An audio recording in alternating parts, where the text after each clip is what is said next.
L'Ukraine est-elle en train de se doter, sous nos yeux, de la force aérienne la plus puissante d'Europe? Imaginez un ciel où le Rafale F-4 de Dassault, fleuron de l'aviation de combat, devient le prédateur ultime face aux missiles venus de l'Est.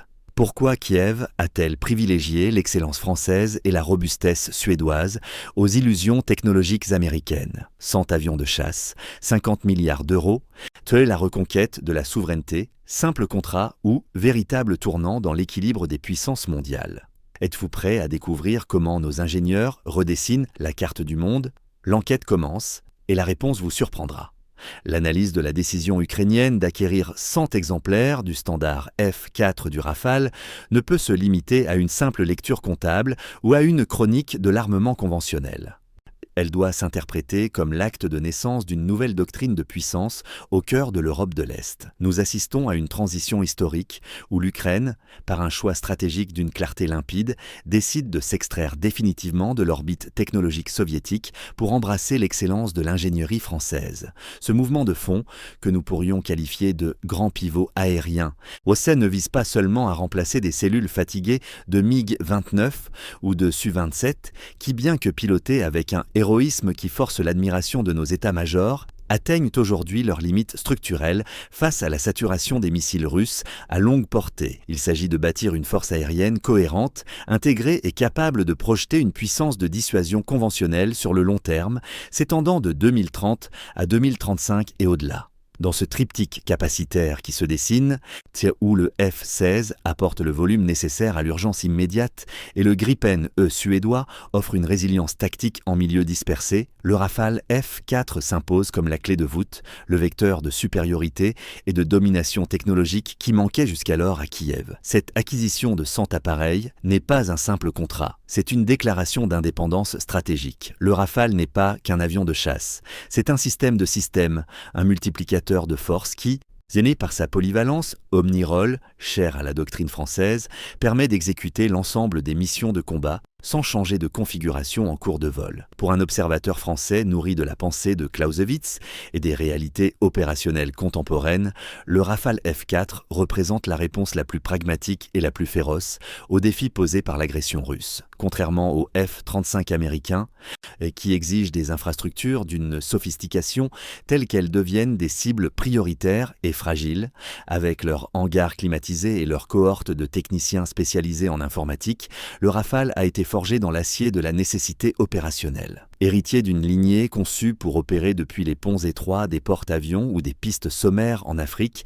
il possède cette rusticité noble qui sied au théâtre de haute intensité. En Ukraine, et où la survie dépend de la capacité à se disperser dans la profondeur du territoire et à opérer depuis des bases improvisées ou des portions d'autoroute, la robustesse du train d'atterrissage et la facilité de maintenance du Rafale deviennent des atouts de premier rang. Sa conception bimoteur n'est pas non plus un détail technique, c'est une assurance vie pour le pilote et un gage de persévérance au combat. Dans un environnement saturé de menaces solaires, la capacité de ramener une plateforme de plusieurs dizaines de millions d'euros à sa base avec un seul moteur après un impact n'est pas un luxe. C'est une exigence de réalisme que la France a toujours intégrée à sa réflexion industrielle.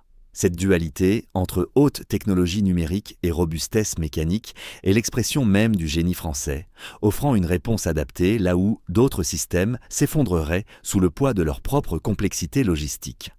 Au cœur du standard F, 4 bat une architecture informatique born digital qui transforme l'avion en un véritable centre de données volant. La fusion de données, concept souvent galvaudé, trouve ici sa réalisation la plus aboutie. Le pilote de Rafale ne traite plus des signaux bruts provenant de capteurs isolés. Il évolue au sein d'une synthèse tactique fluide où le radar RBE-2 à antenne active, AESA, et l'optronique secteur, frontal, et le système de guerre électronique Spectra collaborent de manière autonome pour identifier, classer et prioriser les menaces. Spectra, en particulier, est un joyau de notre souveraineté nationale. Ce système ne se contente pas de brouiller l'adversaire. Il crée une véritable bulle de protection électronique autour de l'appareil, Elle est capable de localiser les émetteurs ennemis avec une précision telle qu'ils peuvent être engagés sans même que le Rafale n'ait besoin d'activer son propre radar. Cette discrétion électromagnétique est capitale face aux Su-35 russes, dont la masse et la puissance radar ne compensent plus l'infériorité en termes de traitement du signal. En intégrant le Rafale, l'Ukraine accède à une supériorité informationnelle qui rendra caduque la stratégie de saturation numérique de l'aviation russe. Chaque Rafale F-4 livré devient un nœud de commandement capable de guider des formations de F-16 ou de Gripen, agissant comme un chef d'orchestre dans un ciel autrefois dominé par la peur des missiles russes à longue portée. L'impact le plus immédiat et le plus dévastateur pour l'adversaire réside cependant dans le couple formé par le Rafale et le missile Météor. C'est ici que la fierté de notre industrie de défense prend tout son sens. Le Météor, avec son statoréacteur, et ne suit pas la trajectoire balistique classique des missiles RR traditionnels. Il conserve une énergie cinétique maximale jusqu'à l'impact, créant une No Escape Zone, zone de non-évasion, qui est, de l'aveu même des experts de l'OTAN, la plus vaste au monde. Actuellement, l'armée de l'air russe se livre à une campagne de bombardement par bombes planantes, les Glide Bombs, tirées depuis la sécurité relative de l'espace aérien russe, il y a 40 ou 50 km de la ligne de front. Ces engins, dont certains atteignent 3 tonnes, dévastent les lignes de défense ukrainiennes, sans que les défenses actuelles ne puissent intervenir efficacement. L'arrivée du Rafale armé de Météor brise ce cycle d'impunité. En étant capable d'engager les vecteurs de lancement russes bien avant qu'ils n'atteignent leur zone de largage, le Rafale repousse littéralement la menace russe en profondeur de son propre territoire.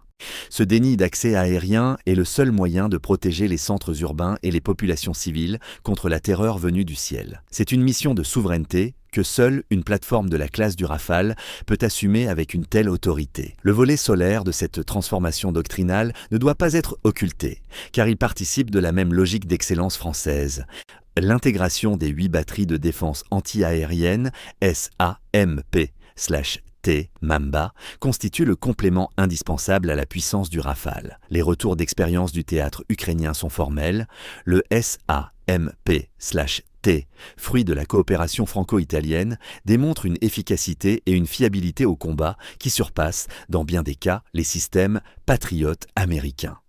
Sa capacité à engager des cibles à 360 degrés et sa réactivité face aux menaces hypersoniques ou de croisière créent un sanctuaire autour des bases aériennes où seront stationnés nos Rafales. Nous ne parlons plus d'une aide parcellaire, mais de l'installation d'un écosystème de défense globale où le capteur au sol dialogue avec le capteur en vol. Pour les contribuables et les citoyens français, il y a là une source de fierté légitime. Notre pays ne se contente pas de fournir des armes, il fournit la sécurité à une nation entière par la supériorité de son intelligence technologique. Le coût de cet investissement, 22 milliards d'euros pour l'acquisition initiale et près de 50 milliards pour le maintien en conditions opérationnelles sur 30 ans, doit être analysé à l'aune de la stabilité européenne. En finançant cette montée en puissance, notamment par le biais des actifs russes gelés ou des fonds de solidarité européenne, nous transformons une menace existentielle en une opportunité de sécurisation définitive du flanc est de l'Europe. Enfin, il convient de souligner l'aspect politique et industriel de cette épopée. Dassault Aviation, avec son carnet de commandes historiques et son influence mondiale s'étendant de l'Inde à l'Indonésie, de la Grèce à l'Égypte, incarne une France qui gagne. Une France qui exporte son modèle d'autonomie stratégique. L'Ukraine ne s'est pas tournée vers la France par défaut, mais par conviction. Elle a compris que derrière chaque Rafale, il y a une volonté politique de ne jamais céder à la pression des grands blocs tout en restant un allié de premier rang. Le délai de livraison, imposé par un carnet de commandes de 9 ans, nécessite certes une réorganisation de nos cadences de production, mais il témoigne surtout de l'attractivité mondiale de notre fleuron. Pour l'Ukraine, attendre le Rafale, c'est choisir l'excellence plutôt que la rapidité du second choix.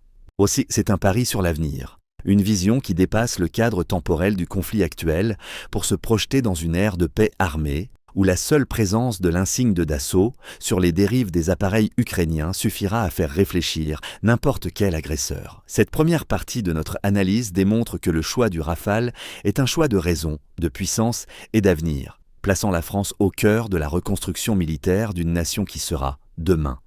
Le bouclier de notre continent. Passer du cockpit d'un Mirage 2000 ou d'un Rafale à l'analyse stratégique demande de garder en mémoire une vérité immuable. En vol, la technologie n'était rien sans une doctrine d'emploi qui transcende la machine. Pour l'Ukraine, l'intégration de 100 Rafale F4 entre 2030 et 2035 n'est pas seulement une montée en gamme, c'est une révolution de la pensée de combat. En tant qu'ancien navigant, je perçois dans ce choix de Kiev une compréhension fine de ce que nous appelons en France l'entrée en premier. Le Rafale n'est pas conçu pour suivre une escadre.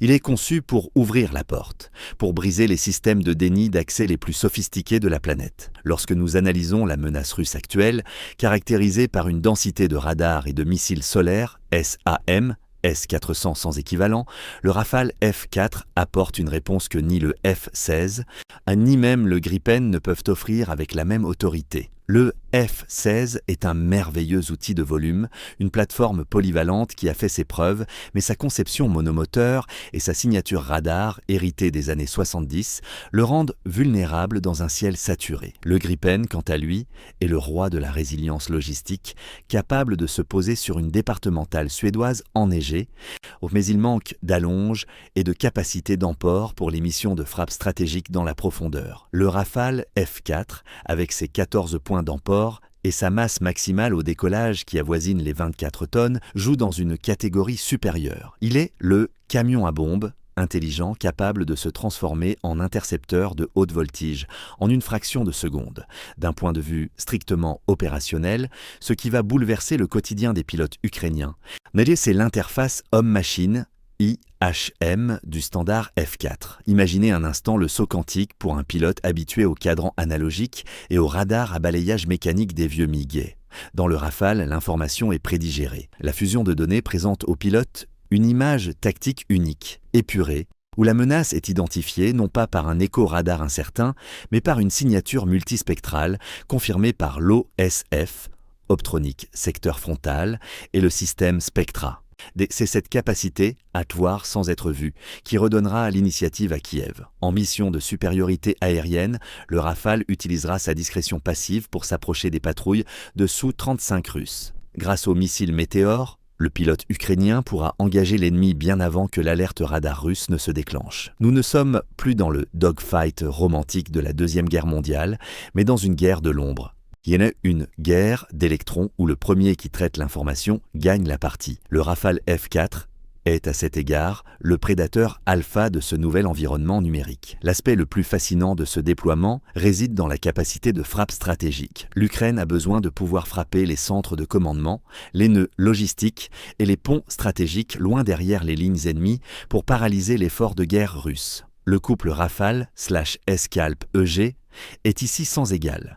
Le Scalp est un missile de croisière furtif que nous connaissons bien en France. Il a la particularité de réfléchir par lui-même lors de sa phase finale pour identifier sa cible avec une précision métrique. Avec 100 Rafales, l'Ukraine disposera d'une flotte capable de saturer les défenses russes et de porter le fer là où cela fait le plus mal, créant une forme de dissuasion conventionnelle que Moscou ne pourra ignorer. En tant que pilote, je sais que la confiance dans sa machine est le premier facteur de victoire. Le Rafale, par sa redondance bimoteur, offre cette sérénité nécessaire pour s'enfoncer en territoire hostile. Si un moteur est touché par un débris ou un éclat de missile, le second permet de s'extraire de la zone de danger et de ramener l'appareil et son précieux pilote à la maison. C'est une philosophie de conception qui respecte la vie humaine et préserve le capital de défense d'une nation qui ne peut se permettre de gaspiller ses ressources. Mais au-delà de la technique, il faut souligner la fierté nationale que ce contrat procure à notre pays. La France n'est pas un simple fournisseur d'armes, elle devient le partenaire de sang de la souveraineté ukrainienne. En choisissant le Rafale, Kiev reconnaît que la France possède une vision de l'autonomie stratégique qui lui est propre. Nous ne sommes pas les exécutants d'une puissance tierce. Nous concevons nos propres avions, nos propres radars, nos propres missiles. Cette indépendance technologique française est mise aujourd'hui au service d'un peuple qui se bat pour sa liberté. Le message envoyé au monde est clair. L'excellence française est le rempart contre l'obscurantisme impérialiste. Le succès du Rafale à l'export est de l'Inde à l'Égypte. Et maintenant, ce partenariat structurant avec l'Ukraine valide la stratégie de Dassault et de l'État français amorcée il y a 30 ans. Nous avons refusé de nous fondre dans des programmes multinationaux, dilués, pour garder la maîtrise totale de notre outil de défense. Aujourd'hui, cette ténacité paye. L'Ukraine bénéficiera du standard F4, le même que celui qui équipe nos forces, garantissant une interopérabilité totale et un accès aux évolutions futures, au-delà notamment le futur standard F5 qui intégrera des drones d'accompagnement. Un mot sur l'économie de ce projet, car elle est souvent mal comprise par le grand public. Les 22 milliards d'euros pour l'achat et les 50 milliards sur la durée de vie représentent une somme colossale, certes. Mais pour un public français de 40 à 65 ans, habitué aux réalités de la gestion de l'État, il faut voir cela comme un investissement industriel massif. À chaque euro dépensé pour les Rafales ukrainiens est un euro qui alimente nos usines à Mérignac, à Argonay, à Martignas. Ce sont des milliers d'emplois hautement qualifiés maintenus en France. C'est de la recherche et développement financé pour nos futurs systèmes de combat. C'est un cercle vertueux. En aidant l'Ukraine à se défendre, nous renforçons notre propre base industrielle et technologique de défense, BITD. L'utilisation des actifs russes gelés pour financer une partie de ce contrat est d'une justice poétique absolue. C'est l'agresseur qui finit par payer pour le bouclier qui l'empêchera de nuire à l'avenir. C'est une manœuvre diplomatique et financière d'une grande finesse, typique de la tradition française de l'équilibre des puissances. Sur le plan de la formation, le défi est immense mais exaltant. Former des pilotes ukrainiens sur Rafale, c'est leur transmettre une part de notre culture militaire. Nos instructeurs de l'armée de l'air, réputés pour leur rigueur et leur créativité tactique, vont forger une nouvelle élite aérienne à l'Est. Ce compagnonnage d'armes créera des liens indéfectibles entre nos deux nations. Je me plais à imaginer les futurs échanges entre pilotes à Mont-de-Marsan ou à Saint-Dizier, où l'expérience du feu des Ukrainiens rencontrera la perfection technique de nos méthodes d'entraînement. C'est ainsi que se construit la défense européenne de demain, non pas par des traités bureaucratiques à Bruxelles, mais par la fraternité d'armes sur le tarmac et dans les nuées. Pour conclure cette analyse, il est impératif de regarder l'horizon 2035. Le visage de l'Europe aura changé. L'Ukraine sera devenue l'une des puissances militaires les plus aguerries du continent, et elle le devra en grande partie à ce triptyque aérien dominé par le Rafale. En repoussant les bombardiers russes et leurs bombes planantes grâce aux missiles Météor, en neutralisant les radars ennemis grâce à Spectra et en menaçant les centres vitaux de l'adversaire avec le Scalp, l'aviation ukrainienne interdira toute nouvelle velléité d'invasion. La France, par son audace industrielle et sa clarté politique, aura été l'artisan majeur de cette stabilité retrouvée. En tant qu'ancien pilote, ma fierté est immense de voir que les ailes de Dassault porteront demain les espoirs de liberté de tout un peuple. Le Rafale F4 n'est pas seulement un avion de chasse, c'est le sceptre de la souveraineté ukrainienne et le symbole éclatant de la puissance française mise au service de la paix par la force. La grammaire de la guerre a changé, et c'est en français qu'elle s'écrit désormais dans le ciel de l'Est. Mes chers compatriotes et passionnés d'aéronautique, si cette analyse au cœur de notre fleuron technologique vous a captivé, je vous invite à manifester votre soutien. Un simple « j'aime » et votre abonnement à cette chaîne sont les ailes qui nous permettent de poursuivre ces décryptages stratégiques avec la rigueur que vous méritez. Votre engagement est le kérosène de notre réflexion. Pour enrichir notre débat, j'aimerais solliciter votre expertise en commentaire. Pensez-vous que le couple Rafale-Météor soit l'atout ultime pour briser définitivement la stratégie de terreur des bombes planantes russes ? Selon vous, la France doit-elle accélérer ses cadences de production pour devenir le premier sanctuaire industriel de l'Europe de l'Est ? Quelle image garderez-vous de cette transition historique vers une Ukraine née numérique grâce à Dassault ? Que la protection divine accompagne vos foyers et que le destin vous soit favorable dans tous vos projets. C'est un honneur de partager cette passion pour la grandeur de nos ailes avec vous. Bonne chance à tous, restez vigilants et que le ciel vous garde. À très bientôt pour de nouveaux horizons tactiques.